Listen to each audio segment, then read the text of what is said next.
Hello friends, welcome to AHT times channel. Friends, ఈరోజు మీ అందరికీ ఈ వీడియోలో ఇప్పుడే వచ్చినటువంటి ఒక ఫ్లాష్ ఇన్ఫర్మేషన్ అప్డేట్ గురించి చెప్పడానికే ఈ యొక్క వీడియోని అయితే చేయడం అయితే జరుగుతుంది. సో ఫ్లాష్ ఇన్ఫర్మేషన్ అప్డేట్ ఏంటంటే, మన యొక్క తెలంగాణ రాష్ట్ర వ్యాప్తంగా ఓటర్ ఐడి కార్డులు ఉన్నవారు ఎవరైతే ఉన్నారో వీరికైతే షాక్ అనేది తగిలింది. అయితే ఆ షాక్ ఏంటి, దానికి సంబంధించిన పూర్తి వివరాలు తెలియజేస్తాను. ఈ వీడియో మీకు నచ్చినట్లయితే లైక్ చేసుకొని ఛానల్ని సబ్స్క్రైబ్ చేసుకొని ఫాలో అవుతానండి. అయితే దీనికి సంబంధించిన నోటిఫికేషన్ కూడా అయితే వచ్చింది. ఒకసారి నోటిఫికేషన్లో మనకు డీటెయిల్స్ అయితే ఇచ్చారు. సో ఆ డీటెయిల్స్ ఏంటి, దానికి సంబంధించిన పూర్తి వివరాలు తెలియజేస్తాను. ఇక్కడ చూసుకున్నట్లయితే తెలంగాణలో ఎన్నికలు అయిపోయాక కూడా పార్టీలకు వణుకైతే పట్టుకుంది. ఎందుకంటే రాష్ట్రంలో ఓటర్ల జాబితా ప్రత్యేక సవరణ త్వరలో అయితే ప్రారంభం అయితే కాబోతుంది. ఇప్పటికే వెస్ట్ బెంగాల్, తమిళనాడు రాష్ట్రంలో ఇక్కడ స్పెషల్ ఇంటెన్సివ్ రివిజన్ పూర్తయింది. దీంతో అక్కడి రాష్ట్ర ప్రభుత్వాల నుండి తీవ్ర వ్యతిరేకత అయితే వచ్చింది. ఏకంగా ముఖ్యమంత్రులు, అగ్రనేతలు రోడ్లపైకి వచ్చి ర్యాలీలు, ఆందోళనలు అయితే దిగారు. ఆందోళన మధ్యలో మనకి ఇక్కడ చూసుకున్నట్లయితే ఈ సర్ ప్రక్రియ ముగిసింది. అటు కేంద్ర ప్రభుత్వము, రాష్ట్ర ప్రభుత్వాల మధ్య అధికారులు ఒత్తిడికి గురయ్యాయి.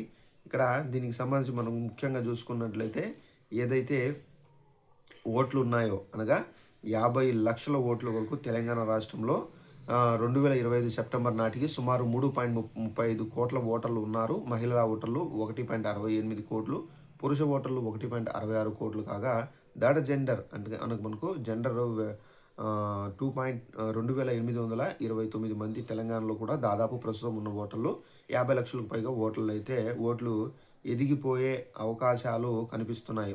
ముఖ్యమంత్రులు, అగ్రనేతలు ఆందోళనలు అయితే చేపట్టారు. ఇక తమిళనాడు రాష్ట్రము, మన తెలంగాణ రాష్ట్రంలో చూసుకున్నట్లయితే మనకు 2 ఏళ్ళు పూర్తయిన సందర్భంలో ఇప్పటికే జిల్లా కలెక్టర్లు, ఏసీలు ఇక్కడ రాహుల్ గాంధీ గారు కూడా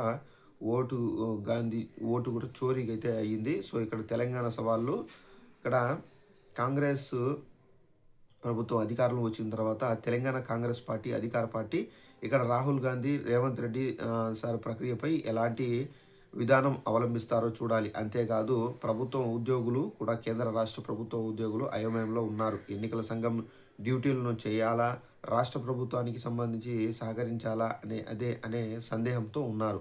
సర్ జరిగిన రాష్ట్రాల్లో బిఎల్ఓలు ఆత్మహత్యలు కూడా అయితే పాల్పడ్డారనే ఆరోపణలు కూడా అయితే వచ్చాయి. ఇలాంటి పరిస్థితుల్లో తెలంగాణ సర్ ప్రక్రియ ఎలా జరగబోతుందో చూడాలి. సో ఫ్రెండ్స్, చూసారు కదా, మన యొక్క తెలంగాణ రాష్ట్ర వ్యాప్తంగా మనకి ఏదైతే 50 లక్షల ఓట్లు అనేవి పడ్డాయో, సో ఈ ఓట్లకు సంబంధించి ఇక్కడ ఏంటంటే సర్ ప్రక్రియ అనేది అమలు చేయబోతున్నారు. ఈ సర్ ప్రక్రియ ద్వారా ఏంటంటే మనకి ఏంటంటే ఇక్కడ ఎంతమంది మరణించారు, సో ఓటు వేయని వారు కూడా వేసినట్టుగా, సో ఈ విధంగా అయితే ఉన్నది. సో దీనికి సంబంధించి ప్రభుత్వం ఏంటంటే ఎన్నికల కమిషన్కి అయితే విజ్ఞప్తి అయితే చేశారు. సో దీని ద్వారా ఏంటంటే వాళ్ళు వెరిఫై చేస్తారు. సో ఇదండి ఇన్ఫర్మేషన్. వీడియో నచ్చండి లైక్ చేసుకొని ఛానల్ సబ్స్క్రైబ్ చేసుకోండి.